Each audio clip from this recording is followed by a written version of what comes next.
With me is with me is Stephanie Erickson, our Sallyport manager, and also class of 93 vice president. We thank you so much for joining us this evening. Before we get started, I have a few housekeeping notes. The first one is please mute your microphones. Change your display by pressing the three dots in the top right corner of your photo and renaming to include your name and your class year. If you'd like to ask a question of our presenters tonight, please place your question in the chat. And just as a reminder, as you just heard, the webinar is being recorded and will be shared afterwards. So the purpose of tonight's call is to share information about the AOG governance process. As a membership organization, we rely on those who volunteer in this important capacity. And you, as our leaders, play a crucial role in ensuring that we have a representative voice from the long gray line. So tonight, we are excited to welcome Kirsten Dixon and Lori Fontana. Kirsten is our Association Administrative Officer and is from the class of 1997. In this role, she serves as the primary administrative liaison to the Board of Directors and the Advisory Council, overseeing governance, logistics, communications, and committee support. She manages key organizational functions, including the board meetings, annual election process, governance documentation, and several recognition programs, while also serving and directing the Fallen Graduates Memorial Scholarship Program. Lori is the executive assistant to Mark Beeger, our president and CEO, and has another role serving as the director of the West Point AOG Civil Prep Program. Working with Kirsten, Lori manages the nomination process for the Thayer Award, Distinguished Graduate Award, and the Board and Advisory Council nomination process. Working with our class leaders, the Distinguished Graduate Award coordinators, and individuals helping them navigate the process, and when asked, to produce an impactful nomination packet. So I'd like to thank both of them for taking the time to join us this evening, and I will turn things over to Kirsten. Thank you, Debbie, and good evening, everyone. I'm excited to be here with all of you tonight, and I want to thank you for taking the time to join this evening's call. We have a thoughtful and informative agenda ahead. We'll begin by exploring our AOG governance model, which provides the foundation for how we operate and make decisions. And from there, we'll dive into the nominating process, including how the nominating committee is selected and how it carries out its important work. Then we'll turn our attention to the Distinguished Graduate Award Committee and the Thayer Award Committee, both of which play a vital role in recognizing individuals who exemplify the values of duty, honor, and country. And then finally, we'll wrap up with Lori Fontana, who will provide a brief but valuable overview on how to assemble nomination packets for each of these committees. We're looking forward to a great discussion, and we'll be happy to take any questions that you may have. Next slide, please. Yeah. This slide presents the governance structure of AOG. At the foundation are the regular members, which include all USMA graduates. These members connect to various groups such as classes, societies, SIGs, and parents clubs, forming the broader community. Central to the model is the board of directors, which provides guidance to the nominating committee and receives advice from the advisory council, which is comprised of a body of 54 elected or selected advisors, as well as our emeritus class representatives. The board provides oversight and strategic direction to the organization. Supporting the board is our president and CEO and the AOG staff, who facilitate operations and provide support to both the membership and various committees and task forces. These groups carry out specific functions and offer recommendations back to the board. The arrows throughout the diagram illustrate the flow of feedback, support, advice, and oversight, emphasizing a collaborative and structured approach to governance. A keynote on the bottom highlights that the board assigns advisors to serve alongside directors and other members on committees and task forces. Next slide, please. This next slide focuses on two key groups. our board of directors, and the advisory council. We'll begin with our directors, which include the chair, vice chair, and 12 to 16 elected members. They meet 4 times a year, twice at West Point, and they're supported by the president and CEO, who serves as a non-voting member of the board. The board of directors have the sole responsibility for managing the affairs of the association and are expected to act as a unit and represent the membership in its entirety after taking into account the full range of perspectives within the membership of the association. Next, our advisors consist of 54 members. You can see divided equally among class advisors, society advisors, and at-large advisors. The board chair also serves as the chair of the advisory council. This group also meets twice a year in person at West Point and then twice virtually each year. The advisory council is responsible for advising the board of directors on matters pertaining to the association's affairs, and all advisors serve as a member of one or more of our committees. Our directors and advisors have term limits, and they may serve up to 3 terms, totaling 9 years, consecutive years total. And our chair and our vice chair may serve 2 3-year terms. Next slide, please.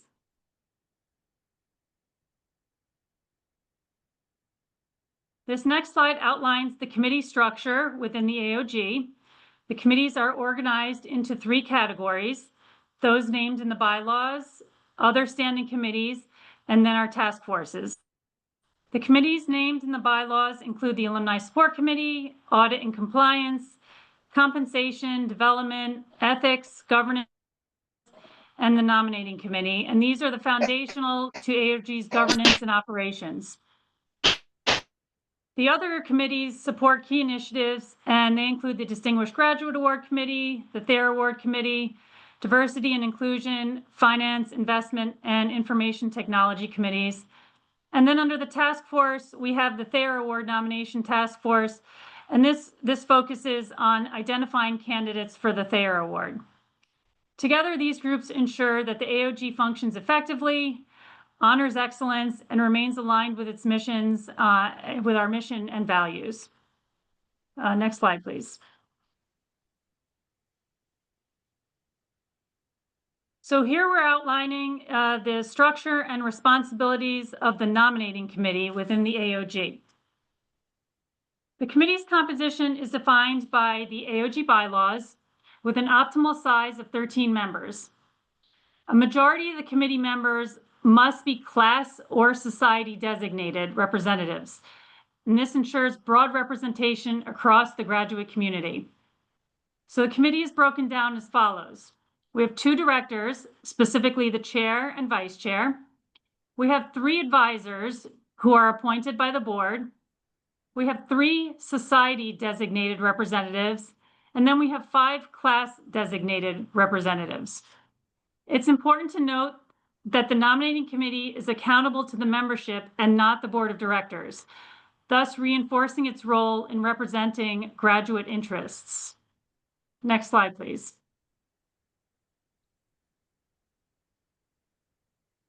This slide outlines the selection criteria for our classes and societies that are involved in the nominating committee.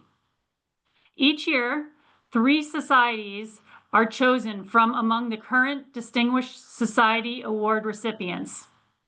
Additionally, 5 classes are selected based on year group ranges. 1 class is chosen from the most recent graduates, spanning from the class of 2024 to the class of 2000.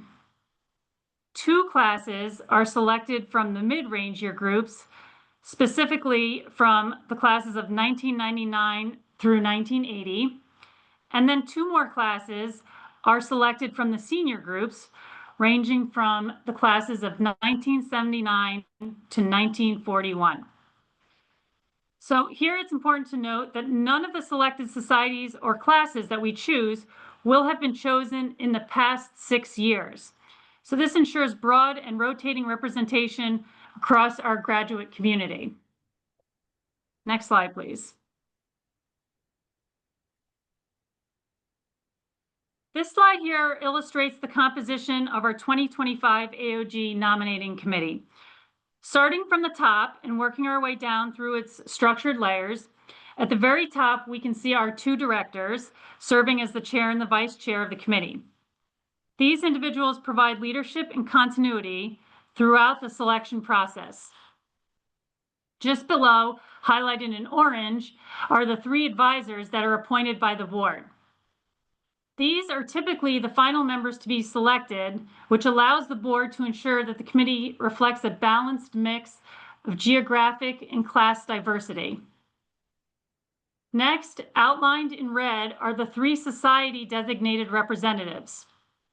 While the distribution isn't always perfectly aligned, this year we were fortunate to have one representative from each of the designated year group ranges, adding valuable generational perspective. And finally, at the base of the structure, we have the 5 class designated representatives who are carefully aligned within the prescribed year group ranges. So this ensures broad representation across our graduate community. Together, this structure keeps the nominating committee accountable to the membership while also reflecting the diversity, depth, and cross-generational collaboration that are essential to shaping the future leadership of our AOG. Next slide, please.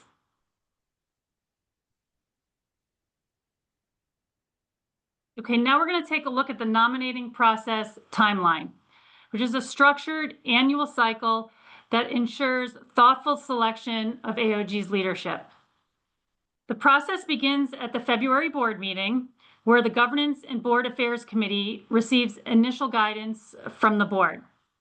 This includes identifying key competencies and expertise needed for the upcoming nomination cycle. By the spring board meeting, the board formally approves the instructions to the nominating committee. That same week, the president and CEO sends an email to the long gray line, announcing open positions and outlining the application process.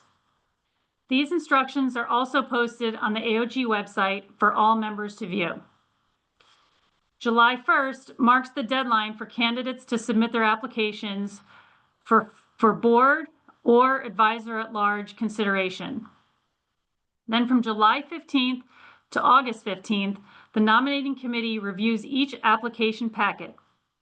Notably, committee members do not know who else is serving on the committee until the night before the meeting.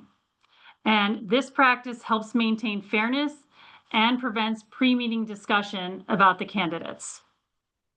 Then on August 15th, the committee convenes for its first and only meeting, where through a deliberate and confidential process, they select the slate of directors and advisors at large to be placed on the ballot.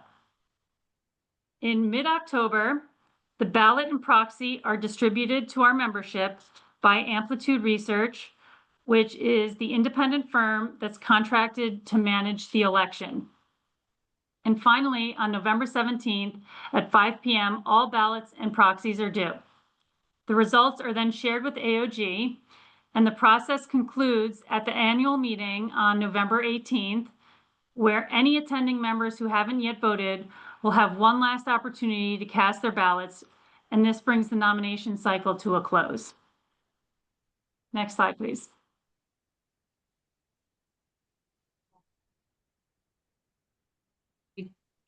Sorry. It's okay. There we go. Okay. So this slide highlights the distinguished members of our current board of directors. At the helm, we're proud to have Bob McDonald, class of 1975, serving as our chair, and Herman Bowles, class of 1978, as our vice chair, both bringing exceptional leadership and experience to the board. Among our board, we celebrate a broad range of perspectives shaped by decades of service and commitment. Our oldest board member, Casey Brown, hails from the class of 1969, offering invaluable historical insight and continuity.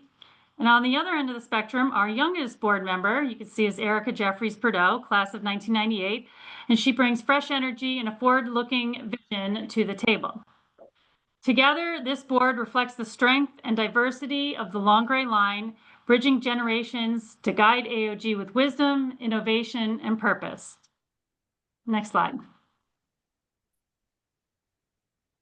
This slide showcases our current elected advisors at large, a group that exemplifies the breadth and depth of experience within the Long Gray Line. Spanning from the classes of 1970 with Fred Lau to 2009, we have Samantha Turner. These advisors bring a rich diversity of perspectives shaped by decades of service, leadership, and commitment to the Academy and its graduates.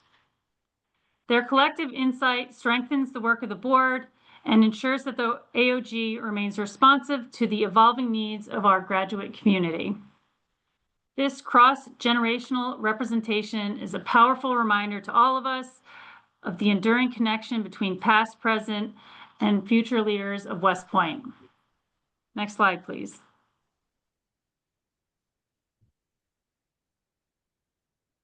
Okay, next I'm going to shift our focus to the selection of our awards committees, beginning with the Distinguished Graduate Award Committee. This committee is entrusted with the responsibility of selecting graduates whose lives and careers exemplify the values of duty, honor, and country. And as outlined in our standing policies manual, the committee is composed of 15 voting members, which include 2 directors serving as the chair and the vice chair.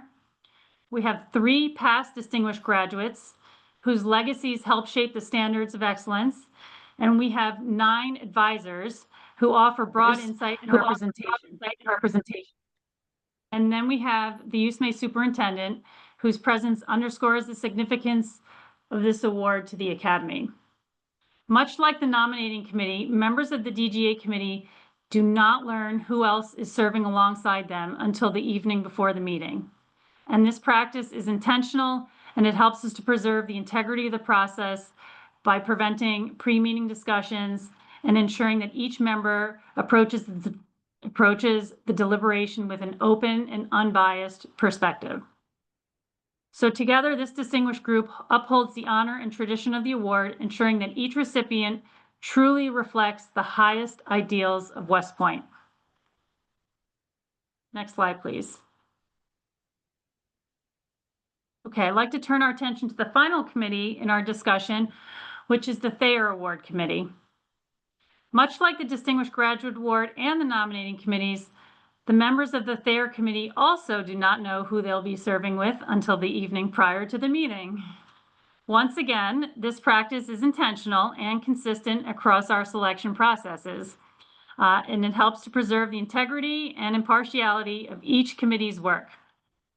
The Thayer Award Committee, as outlined in our standing policies manual, is composed of 15 voting members, and this includes 2 directors serving as the chair and vice chair. We have the USMA superintendent. We have the Army Chief of Staff, who typically designates a senior West Point graduate on the Department of the Army staff as his or her representative. And then we have 11 advisors who bring a wide range of perspectives and experience to the deliberations. So together, this distinguished group is entrusted with selecting recipients who embody the values of duty, honor, country, and whose service reflects the enduring legacy of Sylvanus Thayer. Next slide, please. Okay, so now I'd like to turn our attention to an equally important part of the process, which is assembling the candidate packets. So to guide us through this next step, I'm pleased to turn the floor over to Lori Fontana, who's going to provide a comprehensive overview of how to prepare and submit materials for candidates for each of these committees. Great.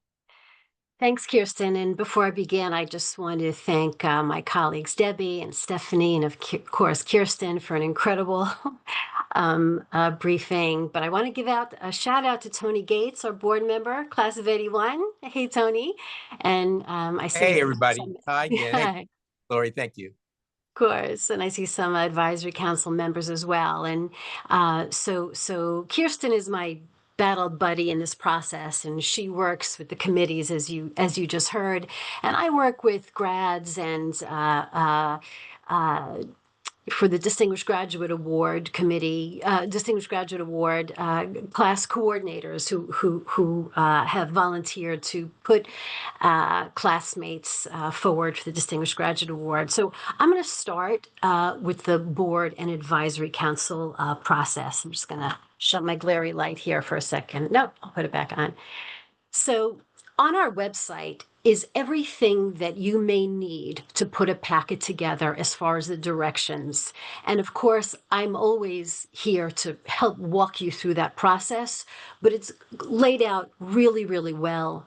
A few years ago, the board decided that we need to really make the packets for the board advisory council all sort of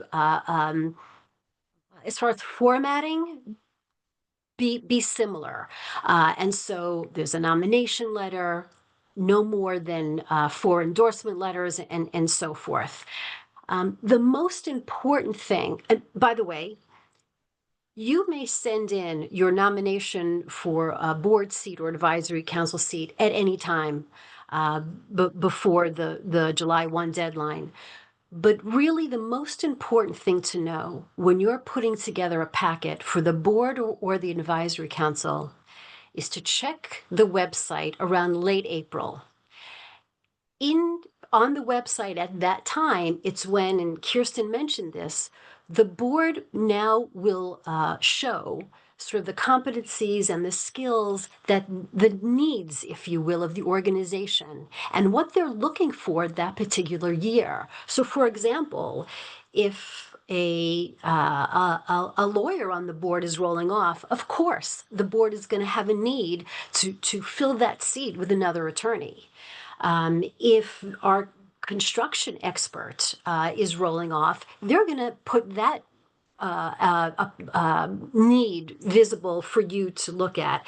And so it's, while we'll take your packets at any time, it's really important to tailor your nomination letter and any endorsement letters that you have to the needs that the board is requesting that year.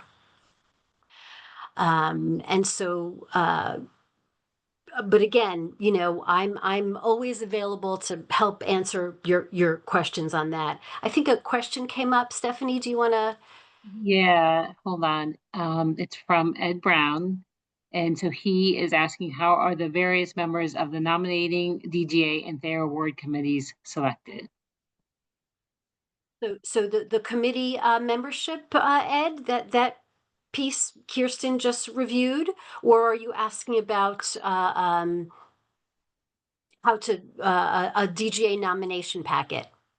No, what I'm asking about, you mentioned how or where, from what groups the members of those committees came from, but who selects the members from those various groups? When you Kristen, you say want to there take are that one? members. I can answer that. So for example, when we have the nominating committee, we have, like I said, we select 3 distinguished societies, and then we select 6 classes or 5 classes. And none of those societies or classes may have served within the previous 6 years. So we make sure there's fair representation and each class is given a fair opportunity to be selected and provide representation on the nominating committee. Once those 3 societies and 5 classes have been selected by the board, we will reach out to the society presidents and the class presidents and say, your society and your class has been chosen to provide a member for the nominating committee. And it's up to the class and the society to provide any name that any member they wish. Thank you. Yep. Just one thing about, I want to go back to the board and advisory council nomination process. Unlike Distinguished Graduate Award process, and you all may know this, and again, this is on our website, any graduate may nominate any other graduate. It need not be the class president or society president. So that's an important thing for you all to know. Any questions on the board and advisory council nomination process that I can field now? Great. So I'm going to jump into Distinguished Graduate Award, something that I know most of you are really, really interested in. So typical years, we have about 30 nominees per year. They are all distinguished in their own right. And when you are thinking about, when a class is thinking about in their committee who to put forward, it's very important that you sort of recognize the level of recipients. And I always recommend look at that list of recipients and really think very carefully when you're selecting on your class, how do they fit in to that list of recipients? Very important to remember with Distinguished Graduate Award, when a packet is being put together, that 3-page nomination letter, you're making a case to the committee of why this person should be selected. And the endorsement letters should serve to illustrate that case. You're creating a narrative. And with 30 nominees, really, you're competing for the attention of the committee. So imagine that you're a committee member and you're going through 30 packets. That's the lens in which you need to assemble that packet for that distinguished graduate that you're looking to have put forward that year.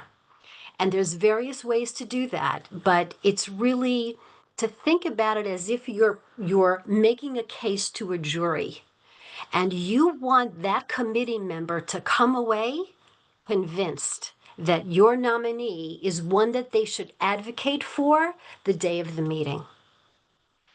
So again, incredibly competitive process. If I may mention another very competitive process, back to the board selection, there have been distinguished graduates who were not selected for a board seat. And this goes back to that document that the governance committee and the board put on the website to show that year's needs. That's really the most critical piece that if you're running for a board or advisory council seat that you need to address. Because again, if a distinguished graduate award recipients with all their incredible accomplishments and record of service don't make it onto the board, that's the reason why. It's really looking for a specific set of skills and competencies and experiences, which changes from year to year. Any questions about the Distinguished Graduate Award process that I can answer? Okay. We'll move on to Thayer Award. Thayer Award nomination process, any grad may nominate any person that they feel fits the criteria that's listed on the website. Does not need to be a class president or society president. The documentation for Thayer Award is less tends to be less onerous than DGA. Typically, Thayer Award packet has 3, 4, 5 endorsement letters, and that's all. But we're always encouraging folks to really think about great nominees. Trying to look here at my notes here. Anything that I can answer for Lori, the can you DGA? provide the deadline for submitting the DGA and the Thayer?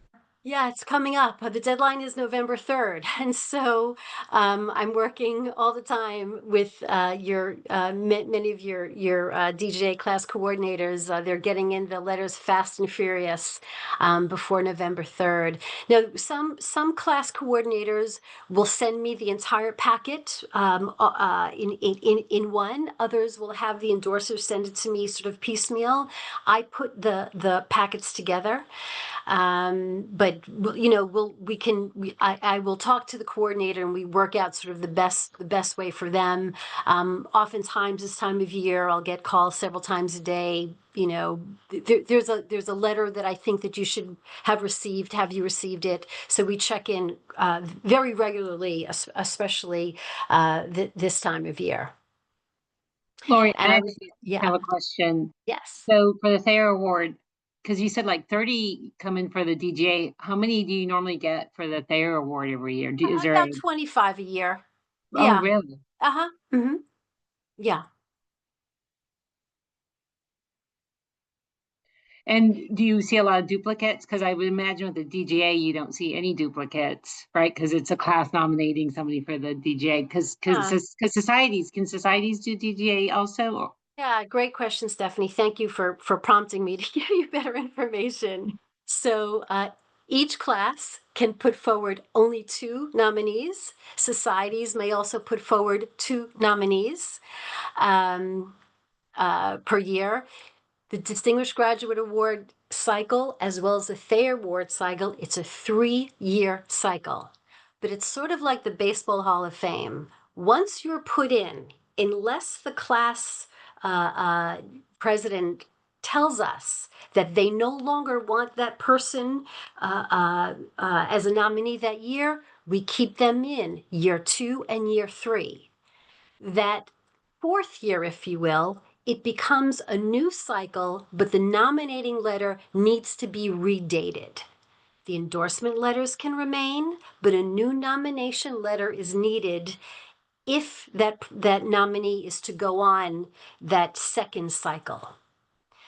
And I will tell all of you who are maybe thinking about putting a classmate forward, a big part of my job is expectation management, because I wouldn't tell you, and I couldn't tell you, when you look at the list of Distinguished Graduate Award recipients, how many did not make it until their 2nd, 3rd, or 2nd cycle. So a 4th or even a 5th year. So very much depends on the competition that particular year. As Kirsten described so well, the committee is new every year, so you never quite know the direction. Again, they're very much like a jury, and that's a way for coordinators to think about it. You never quite know the direction of the conversation that day. So you all may see a name on the Distinguished Graduate Award recipient list and think to yourselves, that person must have been a shoo-in, but you may not know it took them 3 years. And so do you ever see, just out of curiosity, like, because I feel like they know they're being submitted, They right? do. So do you ever see that a society and a class will nominate them together or separately, or like one will do it one year and the society might do it the second year, Yeah. or? That's never happened. And Okay. if the rare occasion, and it happened this year, that a society wants to put someone forward, I recommend that they speak to the class president and coordinate your efforts. Classes tend to be better networked than societies. So classes tend to do a better job at putting together Distinguished Graduate Award nomination.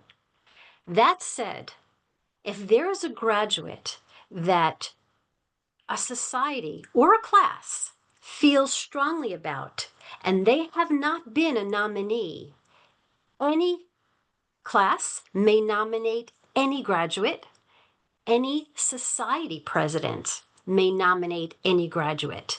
They need not be a member of that class or a member of that society. And that has happened. And I won't tell you, I couldn't tell you who that is, but there are recipients, not a lot, who are incredibly deserving, so much so that they received the award. And for some reason, the class didn't want to nominate them, but another class did, or a society did. And so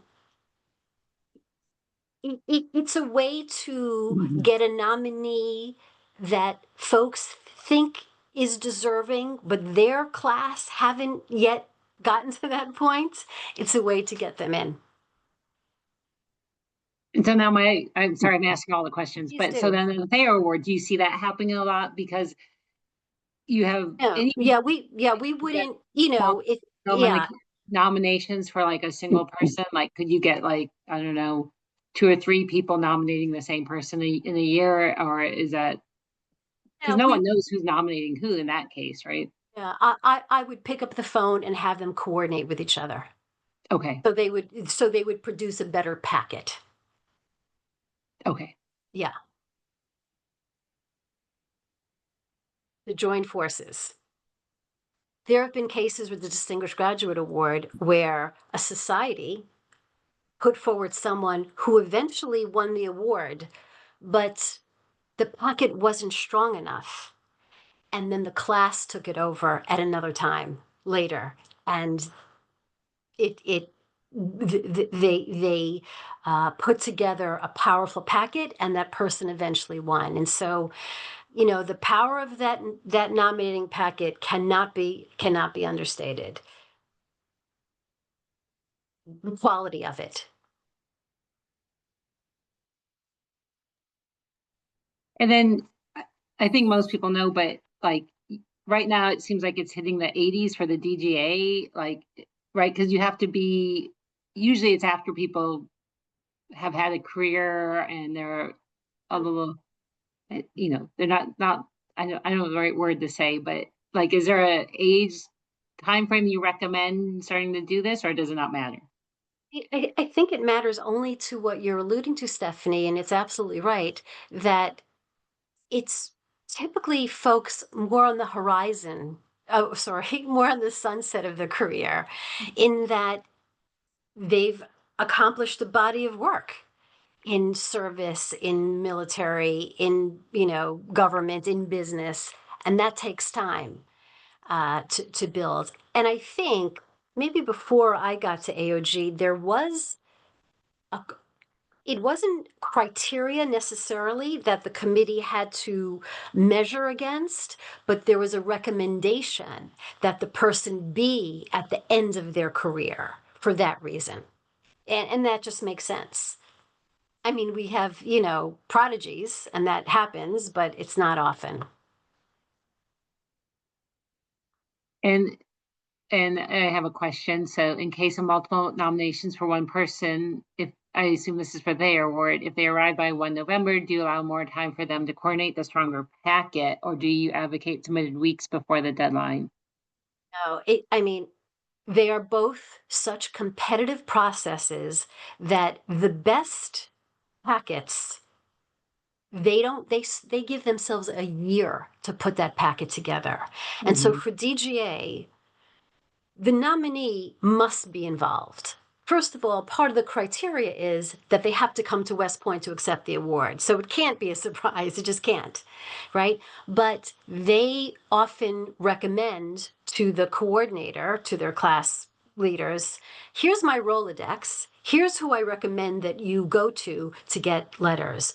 So the best, you know, And Lori, I think 75, this was in yeah. reference to the Thayer Award because it was a 1 November deadline. So if like 3 people submit the same person and it comes in like 31 November, would you say, oh, coordinate your effort, or are you just gonna say, oh, well, we'll take all 3 and Yeah, it's never happened, and it would surprise me if it did happen. You know, like because for Thayer Award, you, you know, you're the it's a lot number of people. of people is it just the odds of that happening. I haven't seen it in the 9 or 10 years that I've been doing this. But DGA, again, like, you know, 75, 83 is coming on strong. Like, they're really the DGA whisperers. They give themselves a year, sometimes more. They think about it, you know, and then they launch into it. It takes a very long time, especially sort of the caliber of letters that they're looking to assemble. Some of these people are hard to get. I will say though, you know, I started saying that, you know, DGA packet is you're creating a narrative. You know, you really need to think about this as if you're giving closing arguments to a jury, because really that's what a committee is. It's a jury. That's how they operate, and so the it's a mistake, I think, to have letters that just repeat the same resume. It's repetitive, and I think the committee members begin to get resentful and they tune out. And that's the last thing you want, is for a reader, the committee member is a reader, to tune out of your packet. And if you just keep reciting the same CV over and over, then you're going to lose them. The most powerful letters are the personal ones. So of course, in the 3-page nominating letter, you're going to establish why this person fits this criteria. And the endorsement letters are going to illustrate that case for you. But the most illustrative cases and the most memorable cases, because remember, you're competing for the attention of the committee, are the personal letters. And I'll give you one quick example. Randy Pace, who is a CASA, he's done incredible things in his life, but really his work for admissions is, just incredible. He had a letter in his packet from a young grad who Randy's mentorship of this young man from when he was a sophomore in high school until he was a firstie changed the trajectory of his life and the next generation. And it was the most powerful letter I've ever read because it was a personal account of how this nominee, in this case it was Randy Pace, changed his life. And so a committee member reading 30 packets remembered that letter. One last thing about DGA, and so, unless you have questions. There's a question if I can chime in. So it's from Bill Barr, class of 69. So if a DGA award nominee has opted out of the nomination procedure after 2 years and several years pass, can his class, with the nominee's approval, renominate him? Or once his packet's been Absolutely, withdrawn? yes. Is it? Absolutely, yes. But if it's, a year later, we'll we're going to make it, we're not going to make it as the first year. We'll put it as the second year or third year. But absolutely, yes, it's happened. Classes will, sometimes they feel like, it hasn't been working. Let's try someone else. We'll pull this packet. And they do that, and then they look at it again, or the person's career advanced to where they have more to say, or the packet could be strengthened based on the accomplishments of that person. They put them back. Andrew, I see your question. I'm just going to, before I forget, because I will forget. So the policy changed this year that more than 10 letters for the Distinguished Graduate Award are accepted. However, and that's new, and this is new for this year, if there are more than 10 letters, the coordinator must send me a document that states these are the 10 priority. You have to state which are the priority. And the other letters can be included, but you have to state the priority. I don't know, but I think this looks like the committee perhaps moving to limiting at some point. But again, 10 letters or more than 10 are accepted. But if you have more than 10, you have to say which are the priority. And we'll include the others, but they're, backup.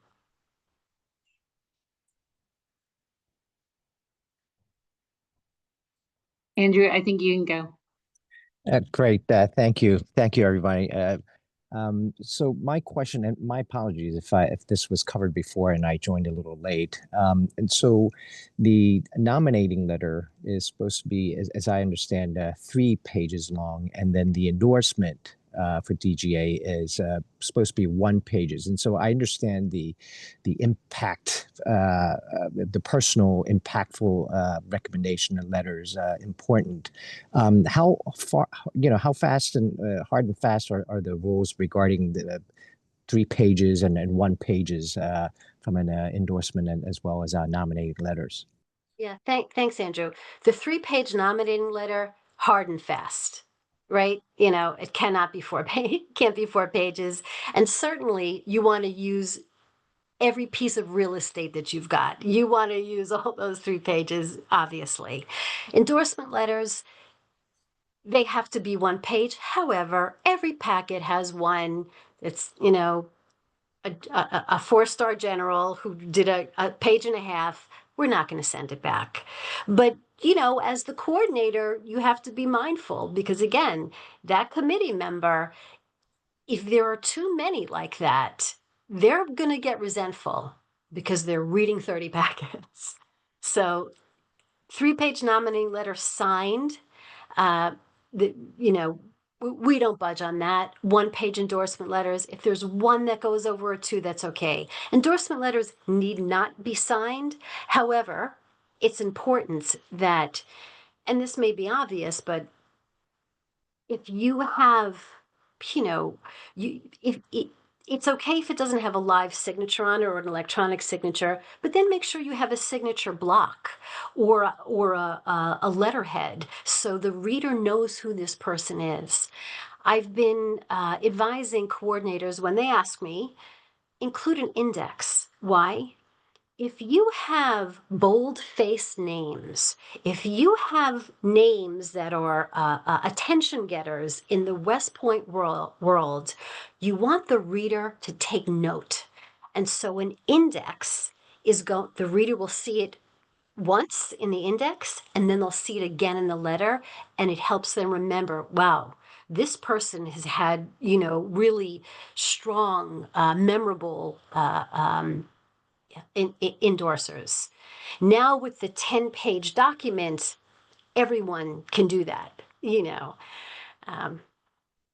Right. Laurie, follow-up question regarding that. And again, I apologize if I'm repeating something you might have said before. The coordinator, how would a society or a class appoint a coordinator, or how is that usually determined? Is it a matter of someone just volunteering and saying that and say, hey, I want to coordinate this, or is there something behind Yeah. that? Yeah. I mean, I think those of you on the call now can sort of maybe better answer how that's actually done. Each class is different. And Andrew, I can send you, I will send you, Debbie or Stephanie will send me your email address, the name of a couple of what I call DGA whisperers, 75, 83, others, who have got this system down so well, and they can advise you how to organize your society or your class on how best to tackle a nomination process, because it's a lot of work. And often, you know, so working with the potential nominee, who they think in their world they should get a letter from. Often the coordinator will draft the letter. So if it's a high level busy person, but you want that signature, you'll draft that letter for them and send it to them, and then they'll edit or, you know, whatever, put their signature on and send it back. So there are, you know, but I think one of the most important things, once you have that committee together, look at the list of current recipients and past all recipients, read their bios, and think like an attorney. You need to argue if you've got 3 or 4 candidates that your society or your class are contemplating, each one of you on this committee should argue with one another why this person should get it, because that will hone your your eventual packet, because you really need to focus on 1, 2, 3 aspects of this person, decide what those aspects are, and those are the ones you need to focus on. There have been packets, DGA recipients, whose packets were all over the place, incredibly deserving, but the packets were too scattered. They weren't focused, and they would ask for guidance. And Todd Brown or I or Mark, we would look through the packet and just give them advice. Here's what maybe you should focus on, instead of trying to cover everything.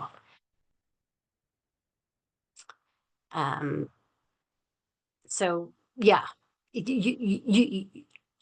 be your own DGA committee oh, and fight with each other of who should be the nominee for yourselves.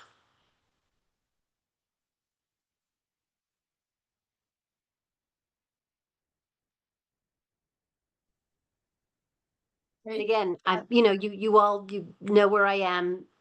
Call me. We can have a conversation and at any time about any of this. I know it's a lot. It's a lot, and we really appreciate all of the information that you shared with us tonight. Both you and Kirsten have been incredibly informative, and we really appreciate it. Does anybody have any other questions? Okay, so with that, I want to. Debbie, if I just want to say Sure. one other thing. I think it's important for everyone to remember that we, the staff of AOG, Mark Beeger included, all of us, we facilitate these nomination processes. We don't vote. Mark Beeger doesn't have a vote. Bob McDonald does not have a vote on the DGA committee or the Fair Award committee or the so we really are the facilitators. And I just think I just want to remind everyone of that we, we that is our role. Sorry, go ahead, Debbie. Thank you for underscoring that. I think that's an important thing. And that kind of highlights what I said at the beginning, right? This is such an important process because it's representative of the long gray line. And so we appreciate what everybody here as class leaders contributes to the process because it's so important for us as a membership organization.